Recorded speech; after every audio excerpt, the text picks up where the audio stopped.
வணக்கம். நம்ம இன்றைக்கி என்ன பார்க்க போகிறோம்னா, ஒரு கிராஸ் கட்டிங் ப்ளவுஸ் வெட்டி காட்ட போகிறேன். அதுக்கு என்ன பண்ணணும், பின் பீஸை மட்டும் தனியாக அளவெடுக்கிறணும். அளவெடுத்து எப்பவும் நம்ம நார்மலாக அளவு போடுற மாதிரி போடணும். பின் கழுத்து, ஷோல்டர், கை வளைவு எல்லாம் போட்டு நார்மலாக கட் பண்ணி தனியாக இதை மட்டும் தனியாக ஒரு பீஸை கட் பண்ணி எடுத்துக்கலாம். இப்போ நம்ம ஷோல்டர் அளவு எடுத்துட்டு ஷோல்டர் கை வளைவு போடும்போது கை வளைவு போட்டு அந்த 5 இன்ச்சு எடுத்துருக்கோம்னா 5 இன்ச்சு எடுத்துகிட்டு திரும்ப அந்த முக்கு வர்ற இடத்துல எவ்வளோ எடுக்கணும்னு நிறைய பேருக்கு தெரியாது, வளைச்சி விட்றதுக்கு. ஒரு 1.25 இன்ச்சு அளவுக்கு போட்டு நம்ம வளைவு போட்டு விட்றணும். போட்டுட்டு கட் பண்ணி எடுத்தால் கரெக்டாக வந்துடும். அதுக்கப்புறம் நம்ம என்ன பண்ணோம்னா, கிராஸ் பீஸ் வெட்டுறதுக்கு ப்ளவுஸில் இருக்கிற அளவை அப்படி நேர் பீஸில் ஒரு சார்ட் பேப்பரில் கட் பண்ணி எடுத்துக்கணும். கட் பண்ணி எடுத்துகிட்டு இந்த லைனிங் ப்ளவுஸில் கிராஸாக துணியில் வச்சு இதை அப்படியே கோடு போட்டு அந்த இடத்த அப்படியே எடுத்துடணும். எடுத்தோம்னா கரெக்டாக சேரும். இல்லை நம்ம துணியில் தான் நம்ம கிராஸில் வெட்ட போகிறோம் அப்படின்னு சும்மா அளவு போட்டு வெட்டினோம்னா கரெக்டாக தைக்கிறதுக்கு ரொம்ப அழகாக சேராது.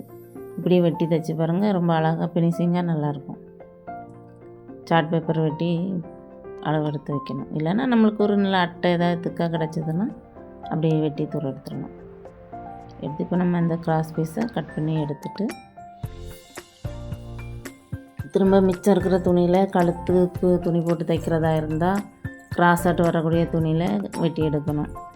இல்லை கழுத்துக்கு துணி போட்டு தைக்கிறேன், நான் கவர் பண்ணி தைக்கிறோம் அப்படின்னு சொன்னால் கவர் பண்ணி தைக்க வேண்டியதுதான். திரும்ப சைடு பீஸில் வரக்கூடிய துணியிலலாம் அந்த ஊக்குப்பட்டி வீப்பட்டிக்கு வரக்கூடிய துணி பட்டிக்கு கீழே மடித்து தைக்கிறதுக்கு பதில் ஒரு 2 இன்ச்சு துணி கொடுத்து தைச்சா ரொம்ப அழகாக இருக்கும். அதனால் அந்த துணிக்கு நான் இதில் எக்ஸ்ட்ரா இருக்கக்கூடிய அந்த பீஸெல்லாம் கட் பண்ணி எடுத்துக்கிடணும்.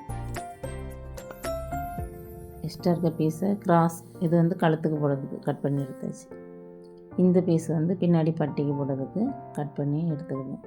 நான் எப்போவுமே பின்னாடி முதுகுக்கு 2 இன்ச்சு துணி கொடுத்து தான் நான் தைப்பேன். அதனால் அது கொஞ்சம் நல்லா ஸ்ட்ராங்காக இருக்கும்.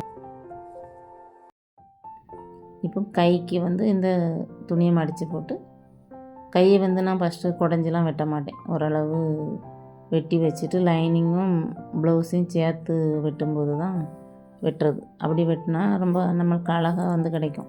இல்லைன்னா ஒன்றுக்கு ஒன்று கரெக்டாக செட் ஆகாமல் வரும். இந்த பீஸ் பட்டிக்கு இப்போ பாருங்கள், ப்ளவுஸில் உள்ள துணியை மடித்து போட்டு ஒரு பக்கமே கை எடுக்கிறோம்.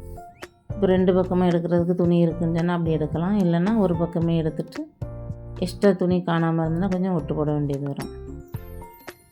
இப்போ இதில் கையை எடுத்துட்டு இந்த பீஸு ப்ளவுஸை விரித்து போட்டு இப்போ துணி கொஞ்சம் இது பெரிய துணியாக இருக்குது, அதனால் எக்ஸ்ட்ரா நிறைய துணி இருக்குது. துணி காணாமல் கொஞ்சம் கம்மியாக இருக்கிற துணியில் என்ன பண்ணணும்னா, பின் பீஸை இப்படி போட்டுட்டு அது பக்கத்துலேயே இந்த துணியை இப்படி போடணும். இப்போ இந்த துணியில் நிறைய இருக்கிறதுனால இங்கே தள்ளி போடலாம். நான் இது கொஞ்சமாக இருந்தாலும் எப்படி பண்ணணுங்கிறதுக்காக அப்படி போட்டு காட்டியிருக்கேன். இப்படி கட் பண்ணி எடுத்துக்கணும். எடுத்துகிட்டு அதில் எக்ஸ்ட்ரா வரக்கூடிய துணியை பட்டி பீஸுக்கு வெட்டி போட்டுக்க வேண்டாம். உங்களுக்கு இந்த வீடியோ பிடிச்சிருந்தேன்னா கமெண்ட் பண்ணுங்கள், ஷேர் பண்ணுங்கள்.